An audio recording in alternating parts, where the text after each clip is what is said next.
Mr. Lobo here at Times Square for the Sleepless Knights podcast. We are ready to light up our jumbo scoreboard. As you know, our primary goal is 1,074 listeners on Patreon. And thanks to your monthly support, our total number of patrons comes to...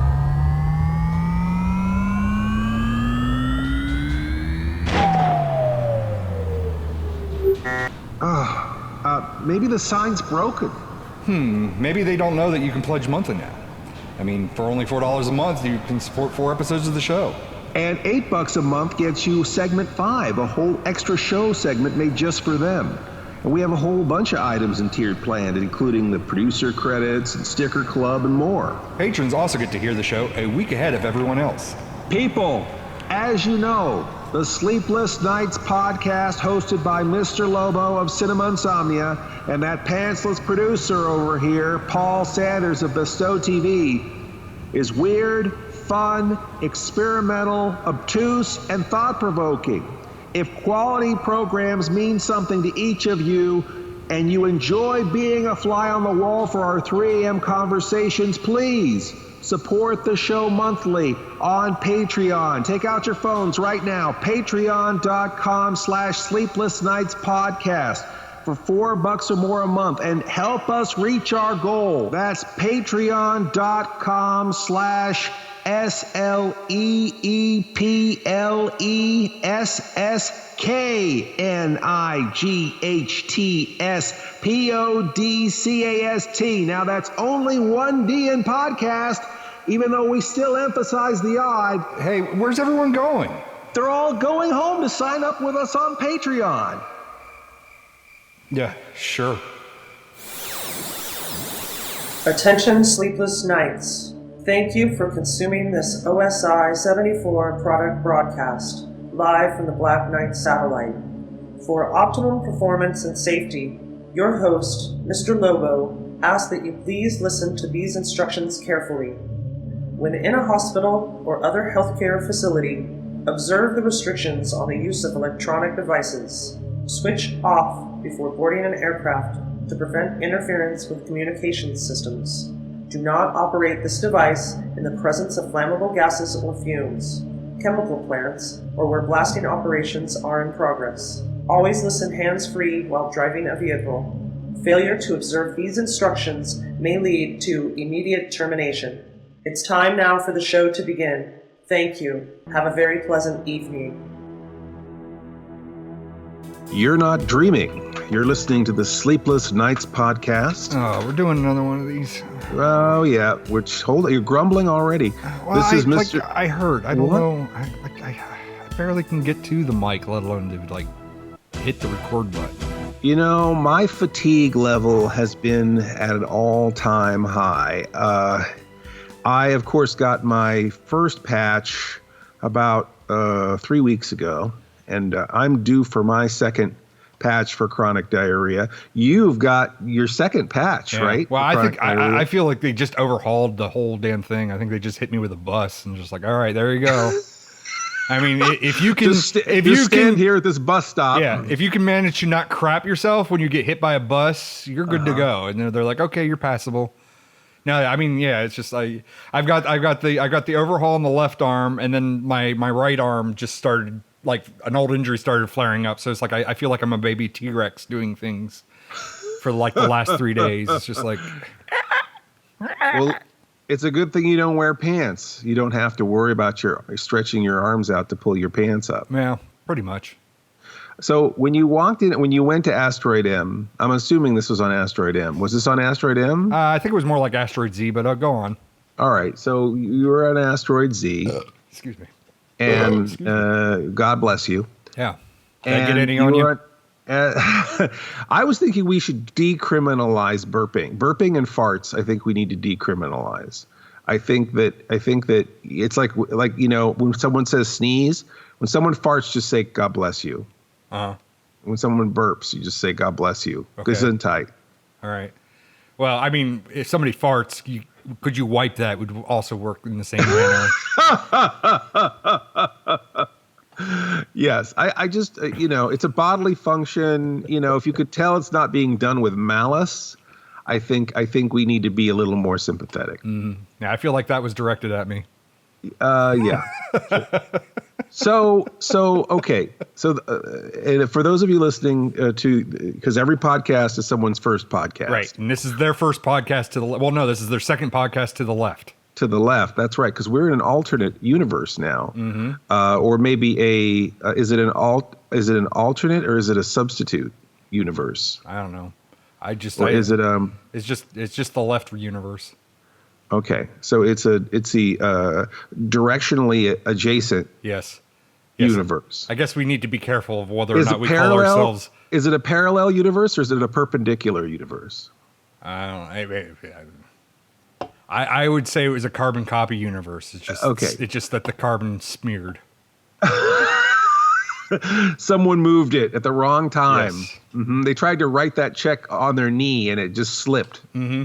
So anyhow, so everything is a little bit to the left, about a foot to the left, which has caused some problems here. If you can't hear us again, if you can't hear us well, if the podcast is not coming in clearly, you might want to move your chair or wherever you're listening. Just move 1 foot over to the left, and then put your headphones back on, right? And then see if that works. We might come in a little stronger. Or if you're only wearing one headphone, make sure to try to switch to the left headphone. Or if we're 1 foot to the left, doesn't everybody else need to move a foot to the right? I don't. It depends where they're listening, right? Which universe they're listening in. I guess. I mean, we're multidimensional, aren't we? The multidimensional podcast? I don't know. Is this a multiverse or what? Because the fans seem to think that the only way there can be two however many Miss Mittens there are, Mittens Kong, however many Mr. Lobos there are.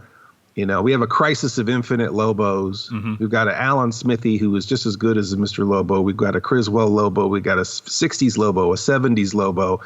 We got a hologram Mr. Lobo. All those things all exist. And somebody was saying that it has to be a multiverse. And I don't know if it has to be. That could be one explanation for some of it. But, is this like the MCU or we kind of... Is that because I feel like multiverse is just easy, right? That's like the rubber stamp fix of anything that doesn't make sense. I guess.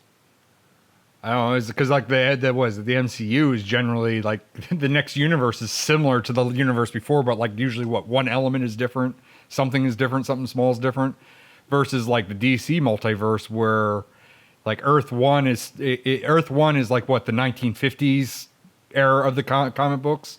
So it would be like what Superman would be today if it was still 1950s. That's why he's got the gray temples and everything. Oh, is that why? I believe that's the Crisis on Infinite Earths. I think that's what each multiverse within the DC universe kind of encompasses an error in their comic book storytelling, and that you're shifting through their multiverse pretty much on a whim.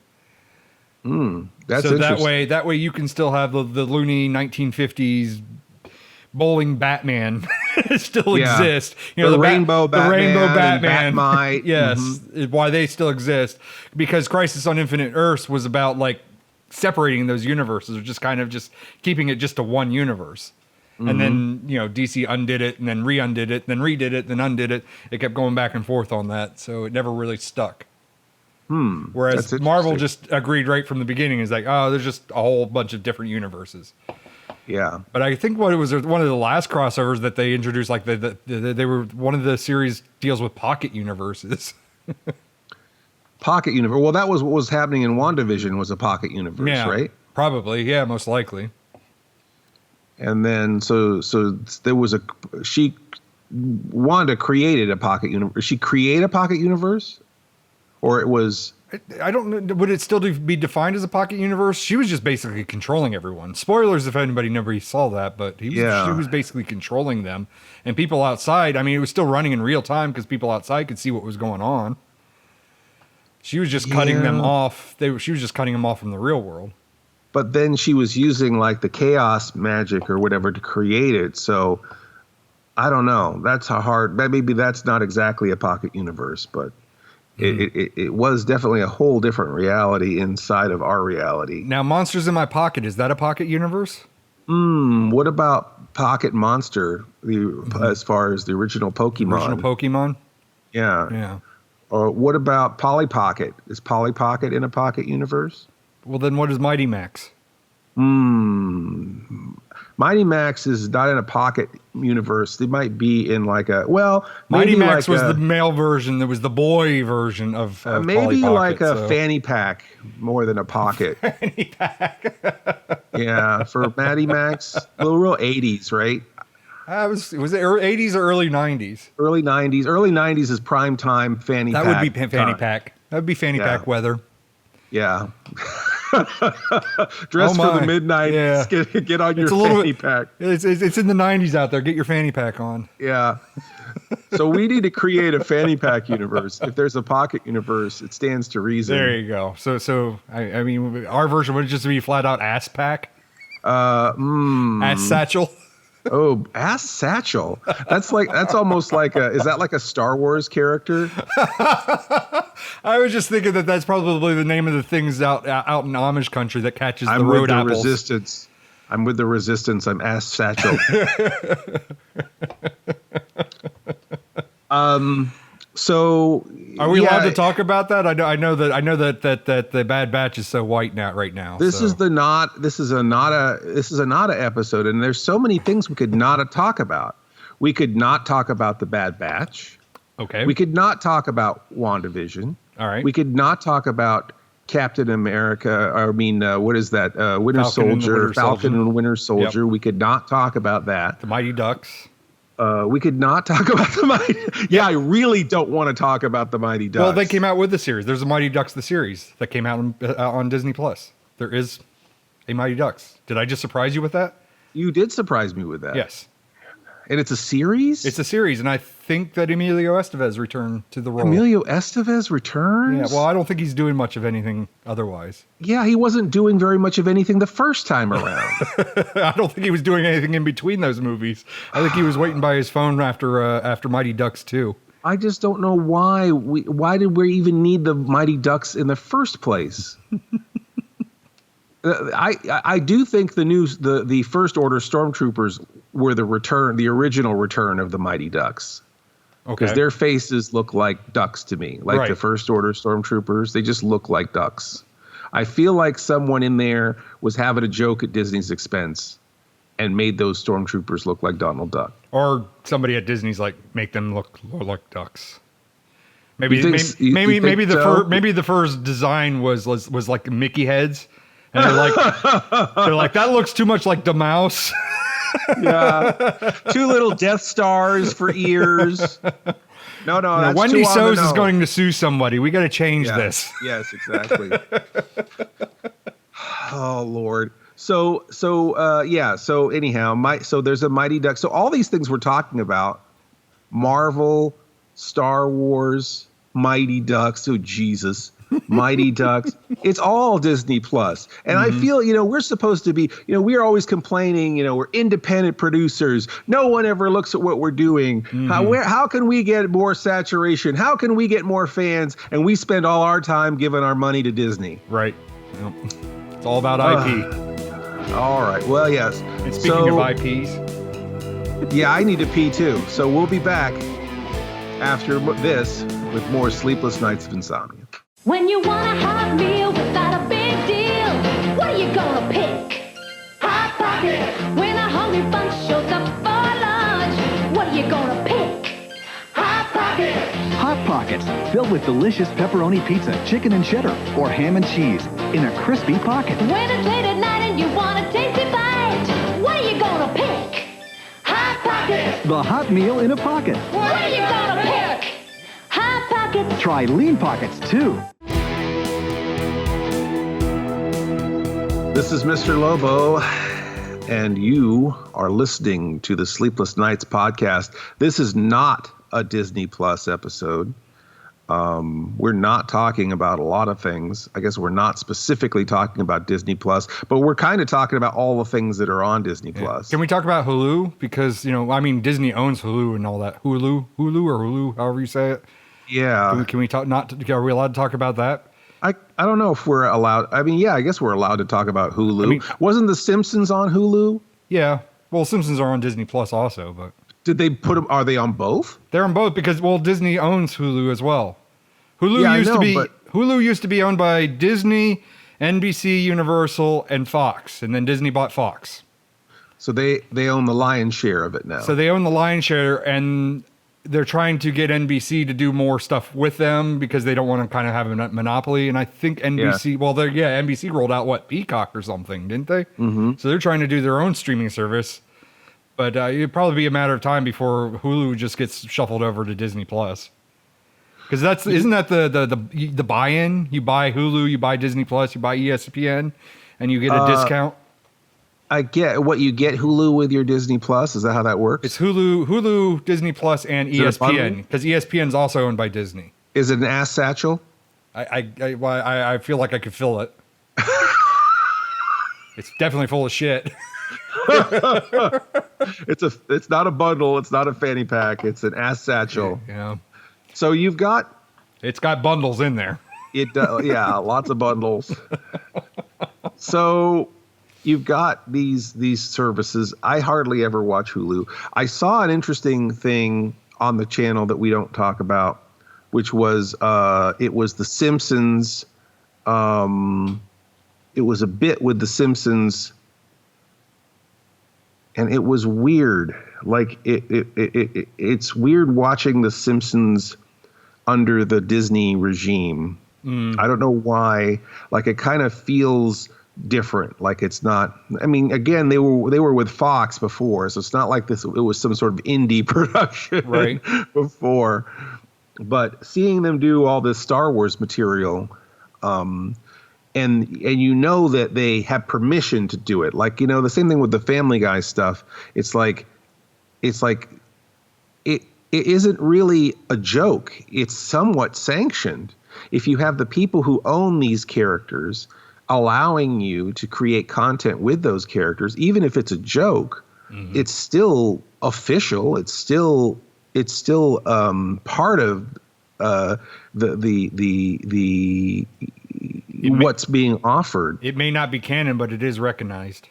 Yeah. So I think that's the thing that's really weird to me, because as a person who creates satire, to me, part of what gives satire its bite is the person or entity that you are making fun of is not directly involved and paying you to make fun of them. Mm-hmm. I feel like you're a court jester at that point, right? You're kind of just at the whim of the king, because at any point, if he doesn't like your joke, he's gonna like off with your head, right? Mm-hmm. Right. So I think that's a really different thing. Like, you know, if your teacher's a bastard in school and you're the class clown, and you know the teacher goes out for a second and you draw a big goofy picture of the teacher and, you know, crazy hair and a dumb face, and the whole class laughs while that teacher's out of the room. But if the teacher comes back and gives you an A+ and pats you on the head and goes, "Oh no, my nose is a little bigger than that," and helps you draw that big fat nose on the criticism of the teacher, it's like, what is it? What are you even doing? What is it even for? Who are you doing it for? Mm-hmm. Now, are you saying this because you watched the May the 4th Simpsons episode? It's like Maggie's Day Out or something like that. They produced an episode. They did. They produced an episode for May the 4th Day, for Star Wars Day. Yeah. It's exactly that. It's exactly that. And I don't know if, to me, that's not my Simpsons. Even though I appreciate them and I appreciate Star Wars, I love the Simpsons and I love Star Wars. And it was okay watching all that stuff. And they certainly did a good job. But I didn't really laugh at anything that I saw. Nothing. I didn't have that itchy and scratchy. They make ointments for that. Itchy and scratchy belly laugh where you're laughing so hard in spite of yourself that you can't it's like laughing in church. You got away with something. Mm-hmm. I feel like it's very safe. I feel like we're in an era where people are afraid to do derisive humor. And the thing is that there's an aspect of humor that is criticism.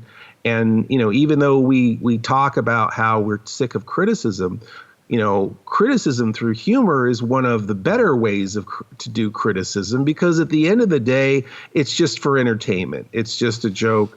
You're making these observations and you're challenging your audience a little bit, but you're not taking yourself too seriously, and you're not tearing the other thing down so seriously. Right. So I kind of I don't want to make too much of a big deal out of this, but it is interesting that we are in this kind of post-ironic era where it's hard to do humor, and Disney was never really one to do a lot of satirical humor. Like they don't push those buttons. No, not really. Like if you look at Warner Brothers, yes.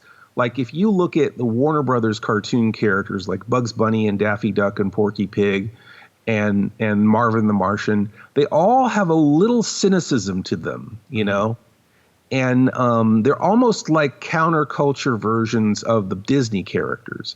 The same way that Marvel's characters always has a kind of a sarcastic, kind of cynical humor to it. Right. They're kind of counterculture versions of the DC characters. It's sort of I think that's always kind of what the up-and-comer always does, is that they try to if you're a rock band, you're looking at the Beatles and the Rolling Stones as like, okay, that's the old guard. What are we going to do that's going to kind of make fun of them, and maybe be a little edgier, or maybe go a direction they wouldn't go. And I think that the Warner Brothers cartoons sort of did that against the Disney stuff. Well, even the Disney stuff that was a little bit pushing the engine, pushing the envelope and stuff, they made sure to make that shit disappear. You can't find that. Anything from the propaganda films from World War II all the way up to Song of the South, they just make that, they just hide that stuff and get rid of it. Whereas Warner Brothers are like, hey, we understand that this is from a different time, this is a different mindset. Here they are. Here they are as is. Whereas you'll never see that stuff from Disney. Yeah, I'm surprised that Disney doesn't chuck out things like now that they own Family Guy and all that. I'm surprised that they don't do stuff with that stuff. Hide that stuff or whatever. Yeah, I maybe they will. It might be a thing that they'll just neuter those things to where that they just won't be the way that they used to be, as far as new content going forward. Right. It's going to be interesting to see what a Deadpool under Disney's regime is going to be like. They claim it's still going to be rated R, so they're not going for the PG-13 version, so we'll see. But is it going to be rated R for dick and diarrhea jokes, or is it going to be rated R because they're making fun of Marvel? I guess. Or making fun of the industry? Because I think that the stuff that I always thought was really interesting with Deadpool is that it kind of bit the hand that fed them, right, quite a bit. And I don't know if we only had the budget to show 3 X-Men, that kind of thing. Right. I don't know if they're going to make those kind of jokes. I don't know. I guess it's a wait and see. Yeah. I mean, you get Deadpool, which they're like, oh well, this because I guess it's because it's a proven franchise that they're going to keep the R. But they announced way back when about the Blade movies coming out. I don't know if they're going to be movies or they're going to be Disney Plus. And they're like, this is good content that would be like good R-rated content. And they've already neutered Blade to the point where it's like, well, that's going to be PG-13. And it's like, how are you going to do like vampires and all this other stuff under the PG-13? I mean, you realize like all that superhero stuff is all PG-13 already because of the fights, the gratuitous fights. Yeah. And how are you going to portray a horror aspect of the Marvel Universe by basically removing the fangs? It is interesting because they definitely don't want to be controversial. Disney's stock and trade is not controversy. Right. And I know that even with Falcon and the Winter Soldier, which we, I guess, are sort of not talking about because we're not talking about Disney Plus. But I did not see it, so I think that I'm pretty safe to sort of not be talking about it because I didn't see Falcon and the Winter Soldier, But now I understand when we were talking about before the show is that they had a whole storyline that was a little too close to current events that they completely eliminated. You have something on that? They were a little close to the splash zone, I guess. Too close to the chronic diarrhea. I mean, it's weird. It's like we call it chronic diarrhea in our universe, and they're like, "Oh, that's too gross and everything. We're gonna name it something else." And I guess they renamed it something. COVID? I don't even know what is that. COVID-19. That's very sci-fi. COVID. Yeah. So yeah. And I didn't see 1 through 18. So. But yeah, I guess that it was too close to, because it was the post. Now, which is it? The snap is when Thanos does it, or the snap is when Tony Stark does it? Which is the snap and which is the blip? Because there are two different phenomenons, which I get backwards all the time. I believe that the snap is when everyone disappears, and then the blip is after everyone comes back. When everybody comes back. So they I think the plot line was that after the blip, there came along a plague that came with it, and there was people kind of dying from it. And, I think that I heard that Falcon and Winter Soldier was supposed to come out before the Scarlet Witch movie, the Scarlet Pumpernickel. Before that show came on, the reason why that got flip-flopped was because they had to edit out that major plot point because it was way too close to home. Wow. Yeah, it is interesting, to be in the, we're sitting here both nursing our chronic diarrhea vaccines. But it's hard to imagine trying to escape and, watch a superhero show and then suddenly they're all dealing with, whatever. Bucky is trying to find toilet paper or whatever. Whatever the hell. I feel like that would be too depressing, right? It would be too, at least that's how Disney would thought. I think a different company would have like we're going to be right on time. People will relate to this because that's what everybody else is going through, right? Wearing masks and looking for toilet paper. Going back to Bucky, he's got vibranium arms. I don't think toilet paper's a problem. He just shuck that and... I don't know. Vibranium. You don't want vibranium near your ass satchel.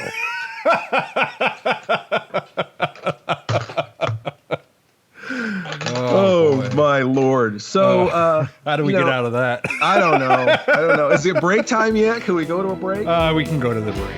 We'll go to a break. We'll try to get our ass satchel together and we'll be back with more Sleepless Nights of Insomnia.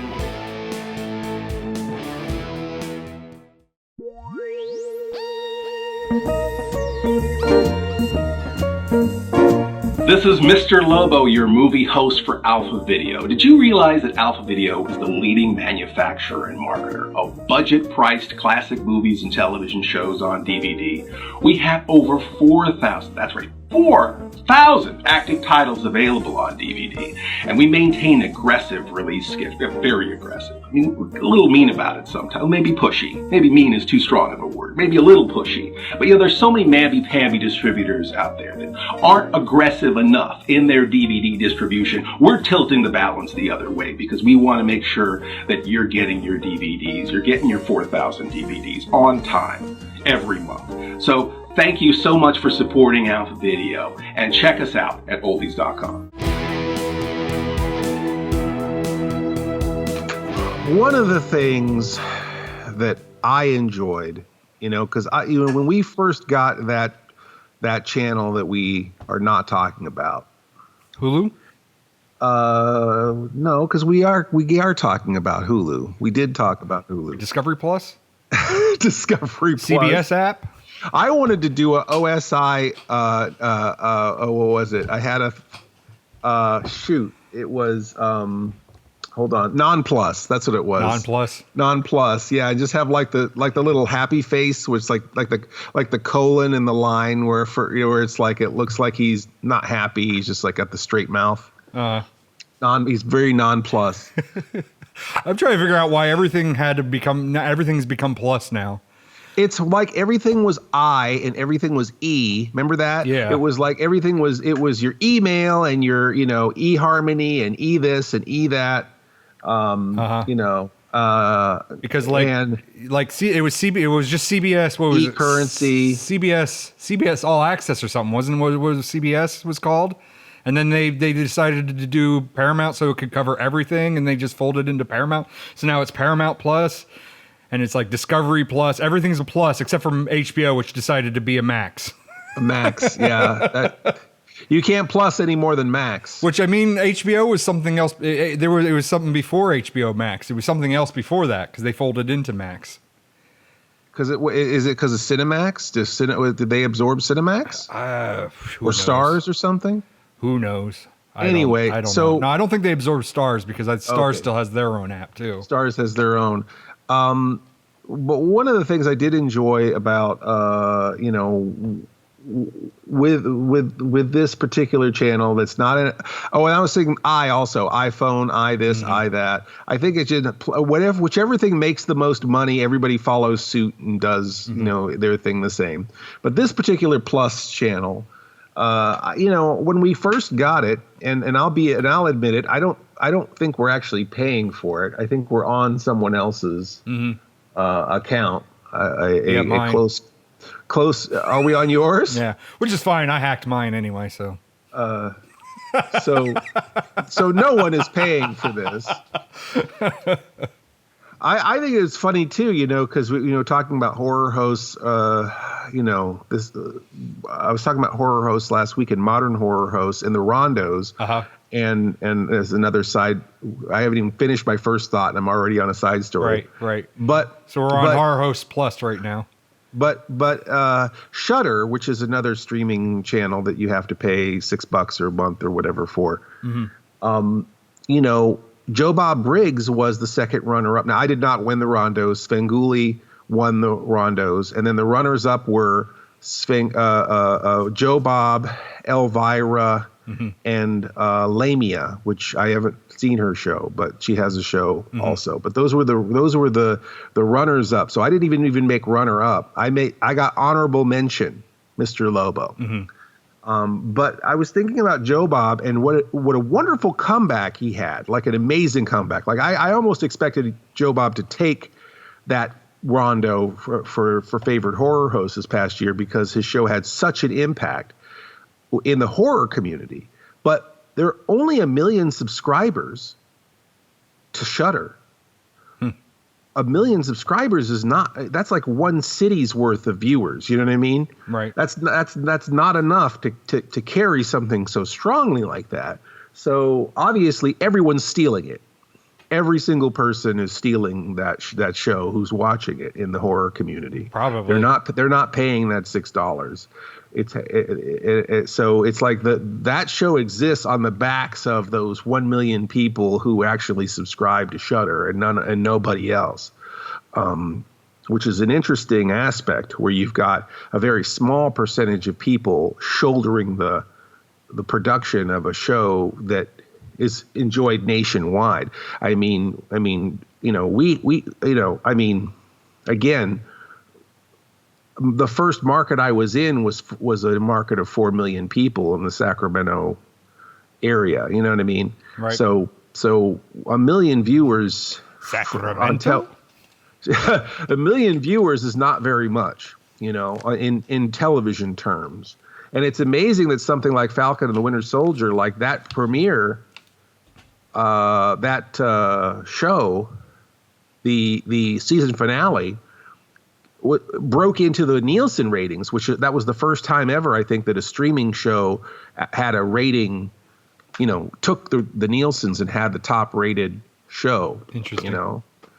So, especially when people threaten to hack Disney all the time and watch pirated, and when people were upset when they fired Captain Thunderthighs, they were all going to cancel their subscriptions and go and pirate it instead. It's not like, oh, we're upset with this show, we're never going to do business with Disney again. No, we're going to go pirate it instead because we can't be away from Disney. We'll show them. Yeah, we'll show them. We'll still watch every show and buy all the toys, but we will not have a membership to Disney Plus. So anyhow, when that show was on with Captain Thunder Thighs, the Mandalorian, and of course Falcon, well, not Falcon Winter Soldier as much. I keep hearing Falcon, and I'm waiting for you to say Falcon Crest. Falcon Crest. Like they're back. Yeah, you know. God, Dynasty and Dallas and Falcon Crest. So what was interesting about those shows, and certainly mostly The Mandalorian, but also with Vision and the Scarlet Witch, is that they released those shows one per week, right? And that's what's happening here with this other show that we'll probably talk about next. But what was interesting about that is that it was for us anyway, and in our household, it was the return of appointment television, right? Where we would watch the show, we would anticipate the show. I'd have a bowl of cereal or whatever. We'd all sit in the living room and we'd watch it on Friday, and then we would talk about what that episode meant, what we thought was coming next. What did that mean? What did this mean? Maybe during that whole week, we looked at fan theories or watched YouTube videos or tried to find Easter eggs or watched it again. And then on the next Friday, we watched the next episode. And what a wonderful experience that was. What a communal experience that was, especially during the chronic diarrhea pandemic. It gave it a social aspect where it wasn't just like, holding yourself up in your bunker and watching 20 episodes of a show all at once and then never wanting to look at it again. I feel called out.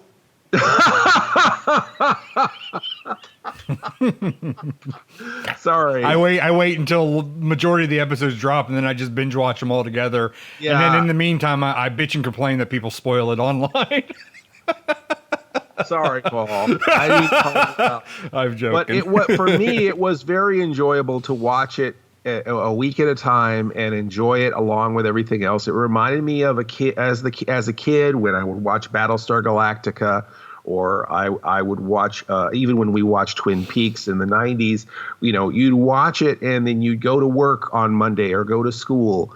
And you would talk about what you saw. You talk about that show you watched Friday night or that show you watched Sunday night. You would talk. Isn't that the what they would call like water cooler? Water cooler, yes. In school it was the playground conversation. Yeah. And modern days it's water cooler plus. Water cooler, but we don't even have water coolers because they don't even make break rooms for people anymore, or give them decent wages to or give them breaks.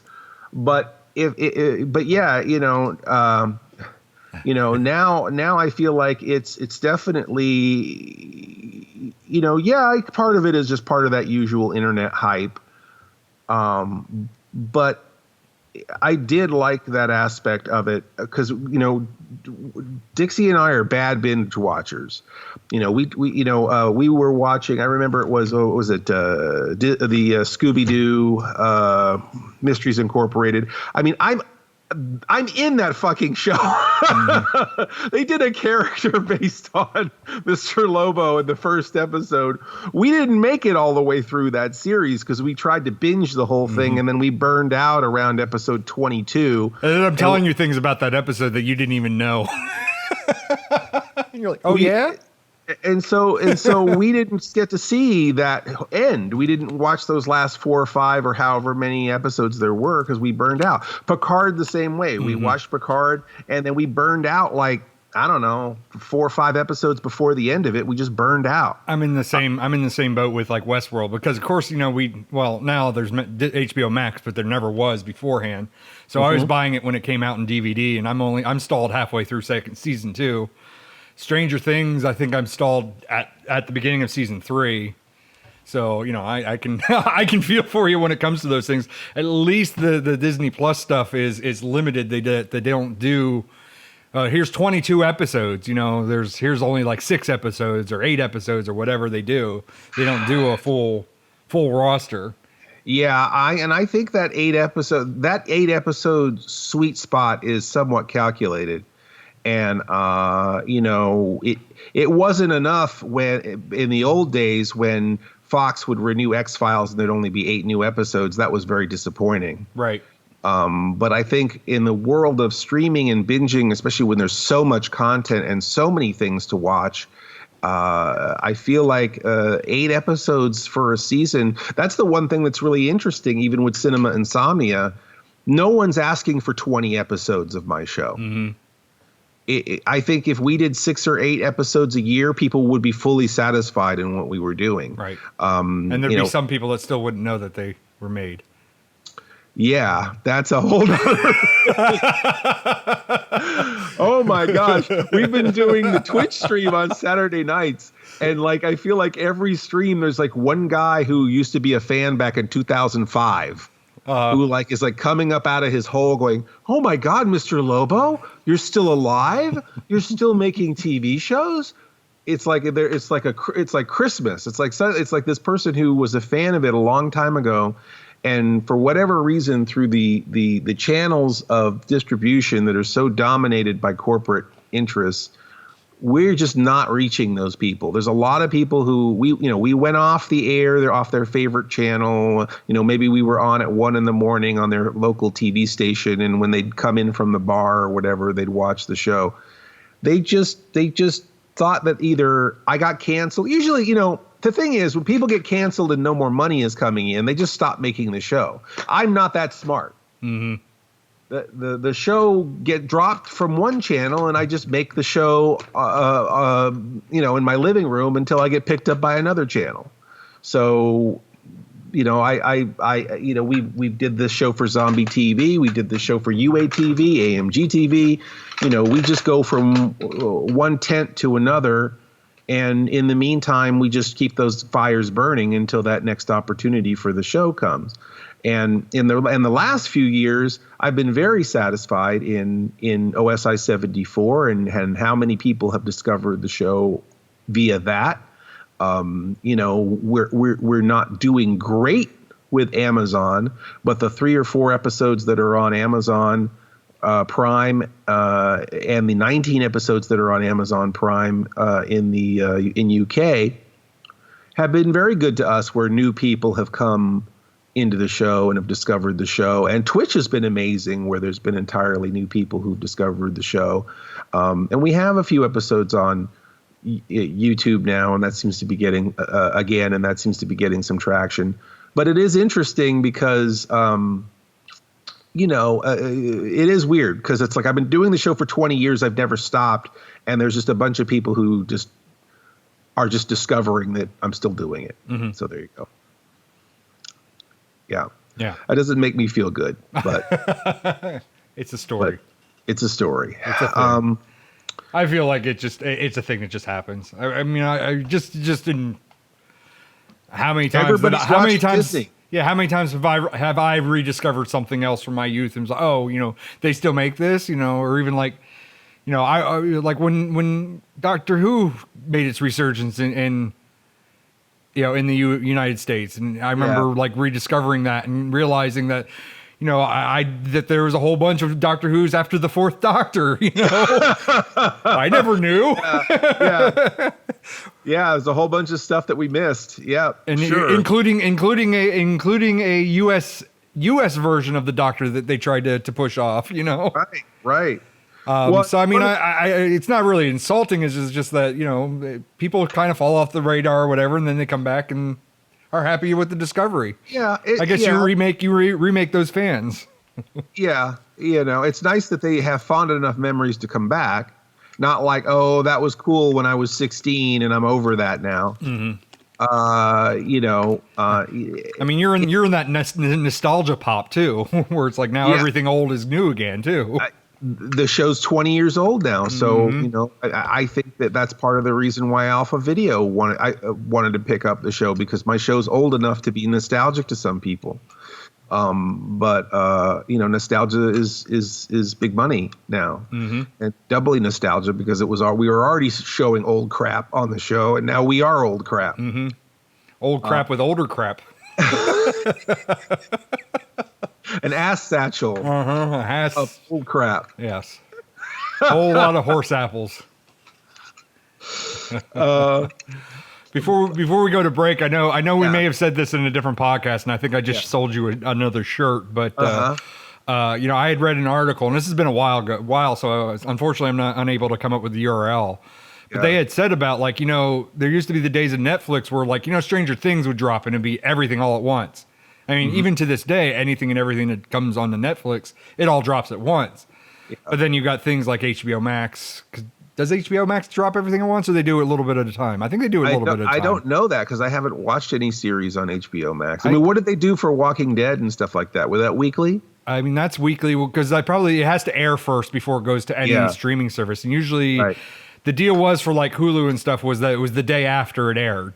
So it was still appointment. It was still appointment television.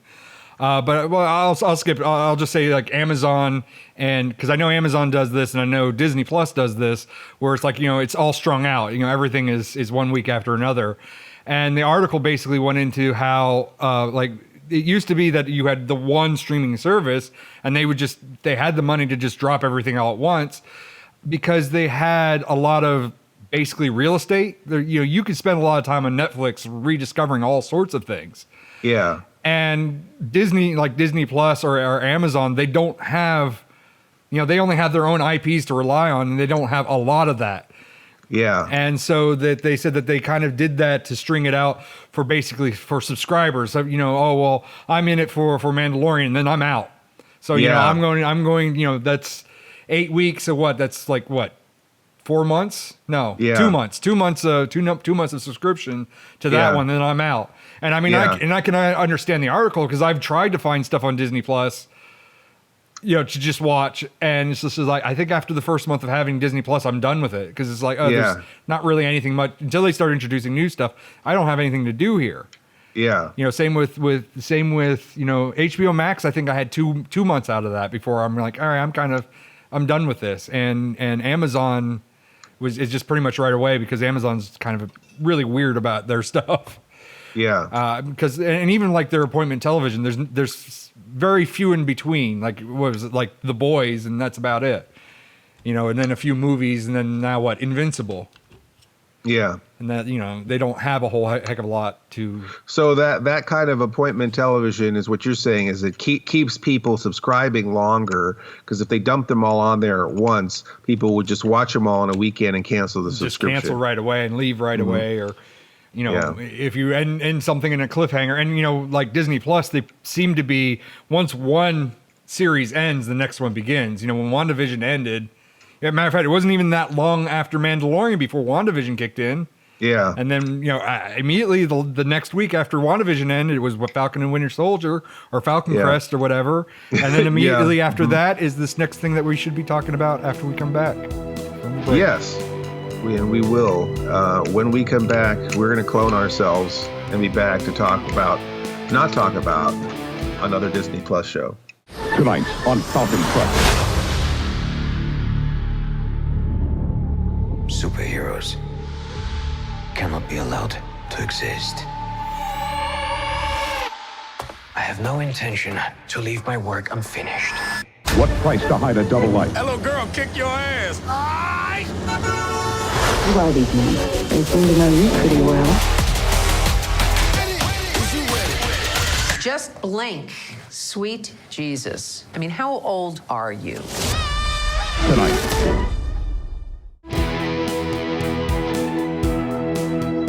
This is Mr. Lobo, or perhaps it's one of my many clones, and maybe it's not a multiverse. Mm-hmm.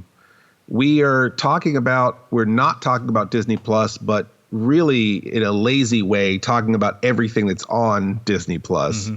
I think both Paul and I are fatigued from getting our patches for chronic diarrhea. I'm so fatigued. I just want to stay on this one track and talk about this one thing anyway.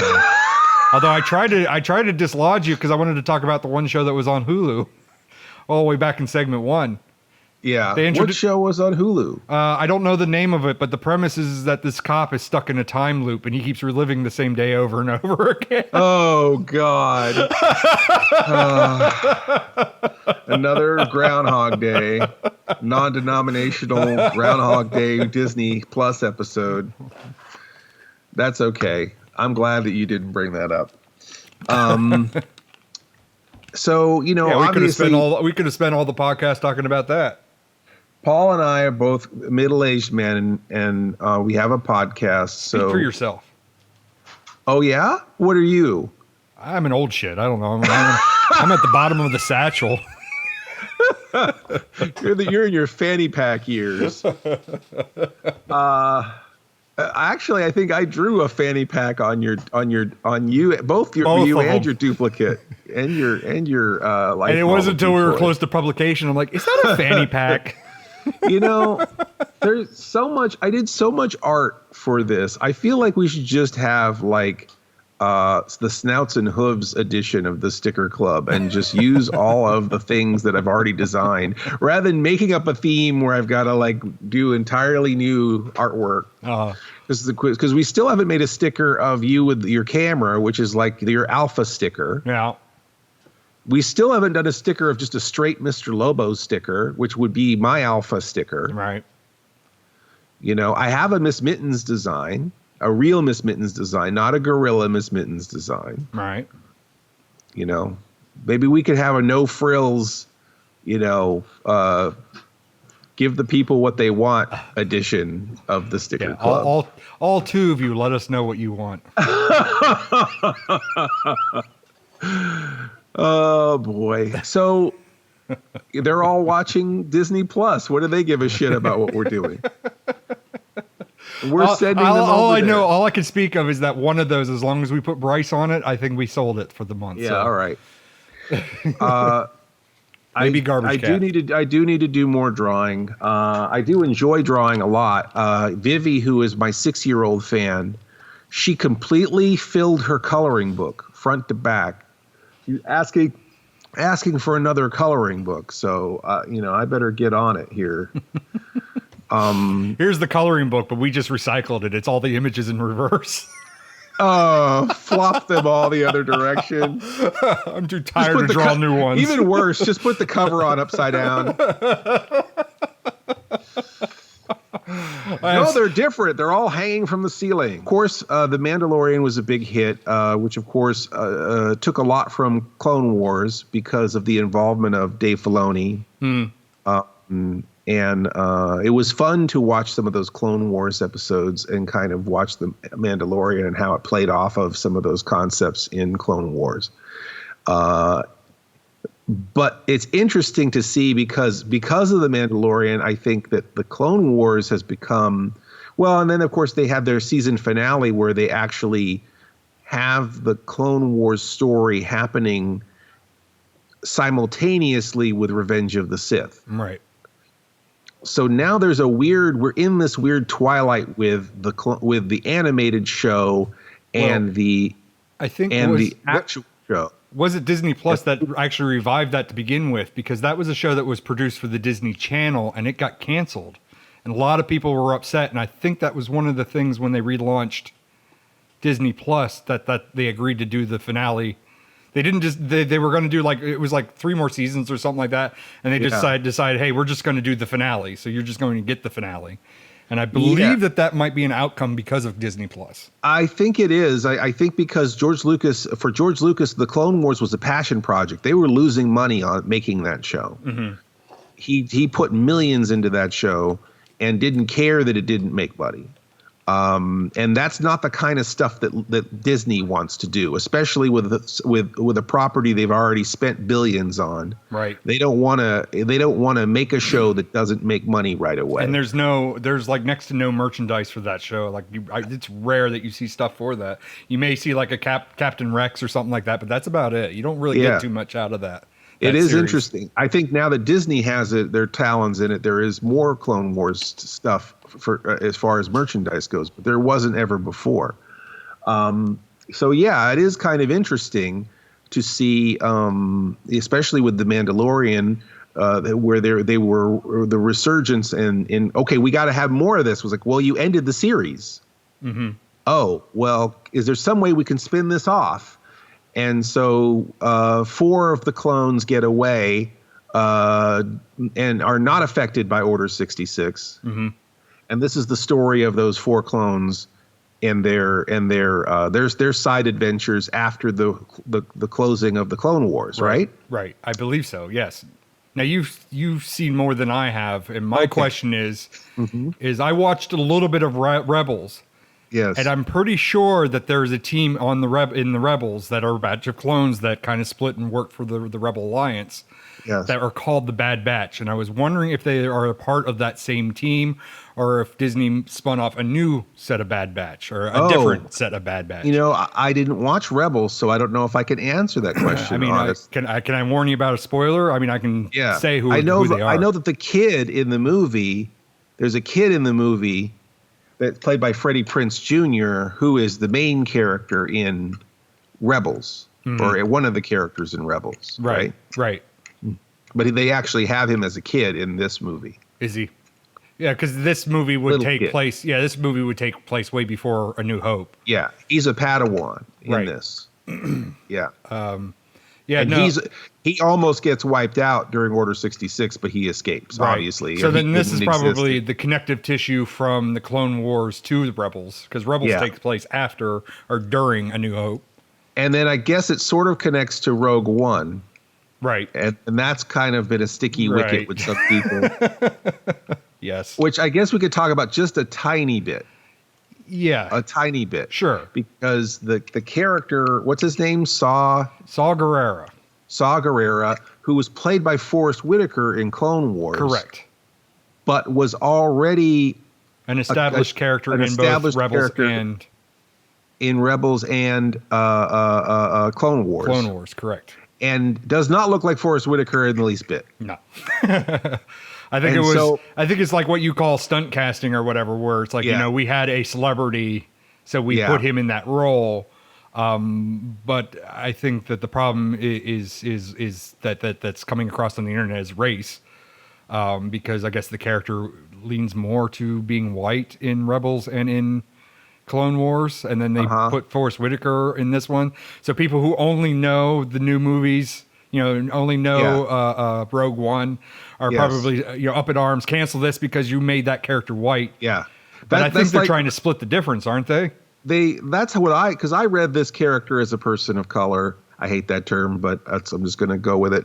When I was watching it, I was unaware there was any problem, and I determined that character was the Forrest Whitaker character in watching The Bad Batch. Right. I thought they made him a little more handsome than I would expect. Right. But I still went, okay, he's got a little bit of a walleye. He's got brown skin. He's got funny hair. I mean, it's weird because I sent you the promotional poster, and he's very, very pink in the promotional poster. And you sent me some stills from the video, and he's a very, very on the other shade. He's a different freckle. Yeah, he's not Neil Adams' lightest freckle. He's perhaps the medium freckle on Neil Adams' which arm. I don't know. That could be that. I mean, in the nature of animation and computer animation, that could be a result of people complaining too, that they may have seen the publicity photo and only knowing Forrest Whitaker being that role may be. It could be that, or it could be that when they made the Bad Batch promo pictures, someone just looked at Clone Wars and went, okay, it's that guy, right, and put him on the poster, and not realizing that guy is that other guy in Rogue One. Right. And then so at some point they had to go, oh, wait, we established that Forrest Whitaker is this guy. And so somehow he's got to get from Opie to Forrest Whitaker. Opie to footage. I still go with my plan. He's a Trill from Deep Space Nine. So there's a slug living inside of a human host. Yep, and he just moves hasn't from moved on. He hasn't moved on to Forrest Whitaker so yet. That's what's going to happen. It's you'll find out that it's like that's the offspring. That's like the mutation of Jabba the Hutt.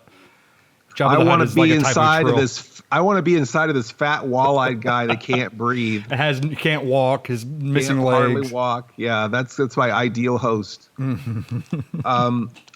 So anyhow, boy, we're gonna get letters. Yeah. Well, this is how we're gonna get our viewership. Finally, we're going to be controversial. It will be shitty enough to be controversial, and people will actually listen to the podcast. Well, I kept seeing the hashtag, Clone Wars. Clone Wars are so white or something like that, and I kind of was brushing it off because I thought people were picking apart The fact that, all the clones were white, and it's like, well, why wouldn't they be? They were already established, which I thought, I honestly... It's one guy playing everyone. Yeah, which I looked up Jango Fett, and he's like, he's actually like of Irish descent, so I was a little bit wrong, because he's a little bit of darker complexion, too. Yeah, he's like Black Irish, right? I guess, I don't know. That term back from a few episodes back.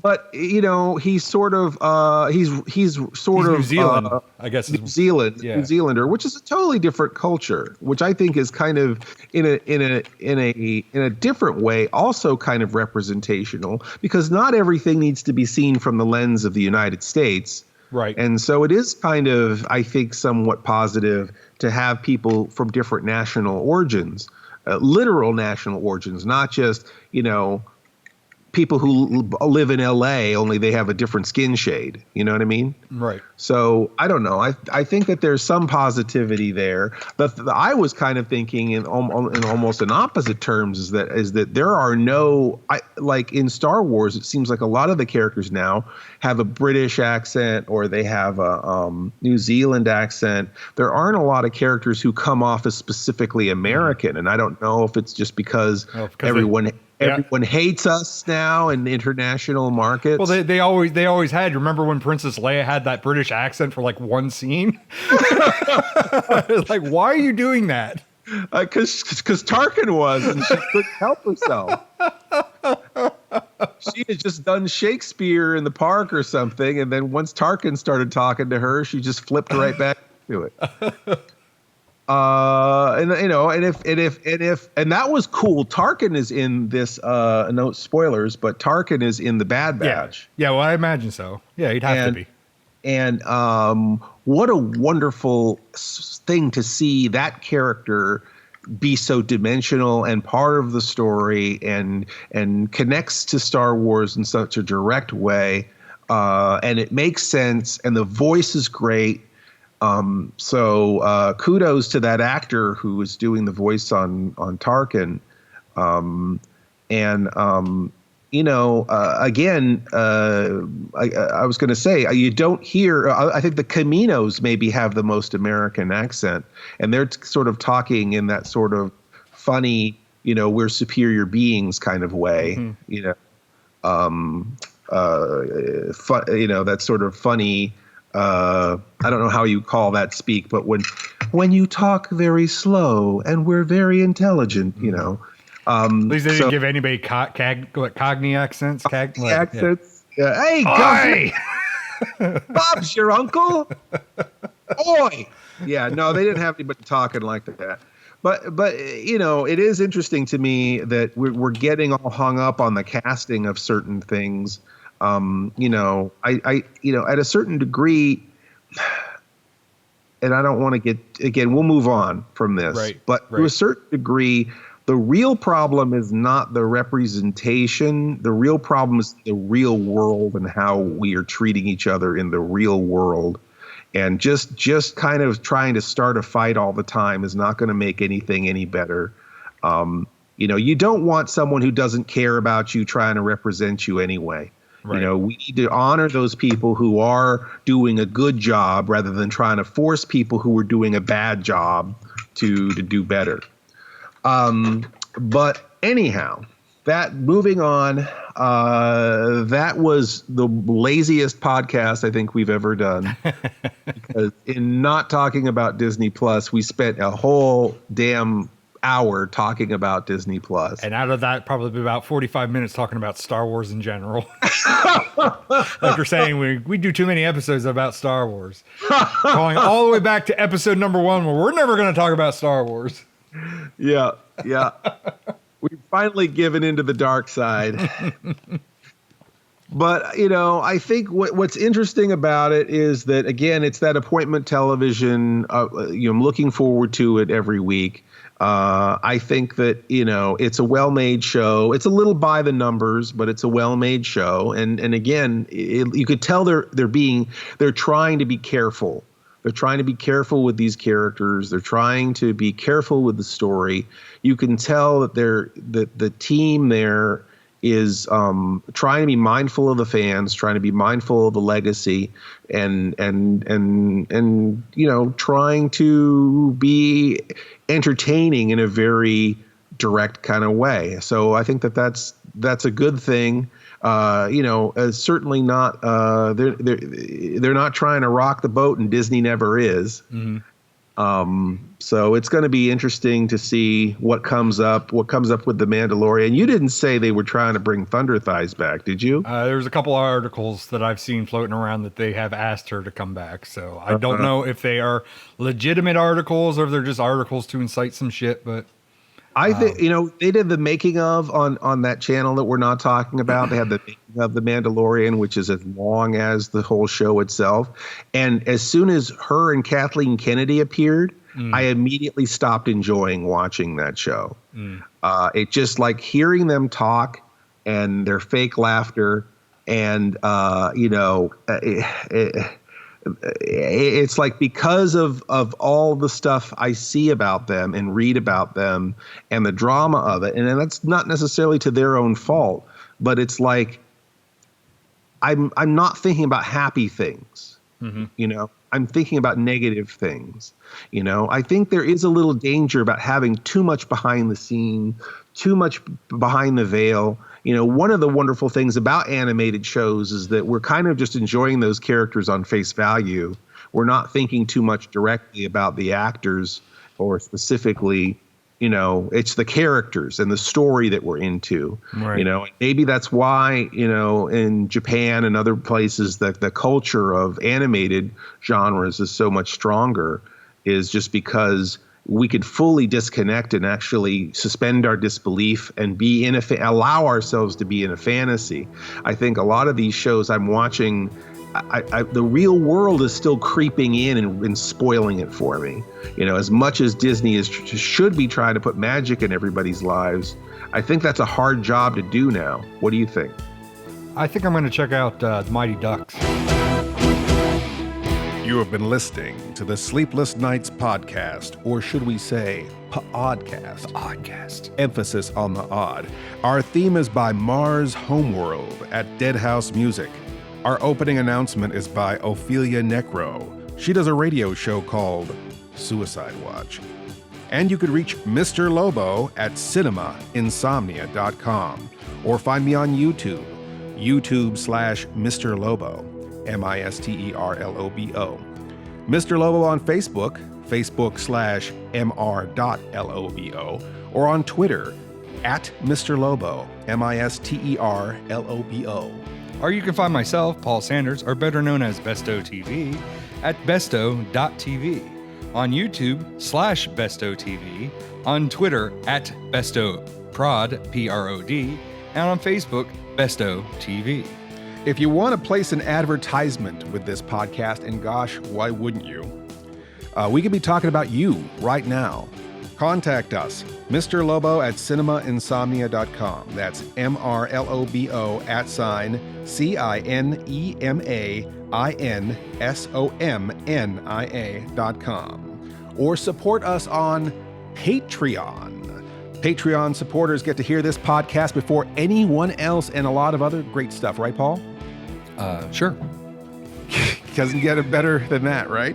So come join the fun at patreon.com/sleeplessnightspodcast. That's patreon.com/sleeplessnightspodcast. Please stay up with us next week for another Sleepless Nights podcast. Or should we say, pODDcast. pODDcast. The best thing about being an insomniac is never having to say goodnight. Good night.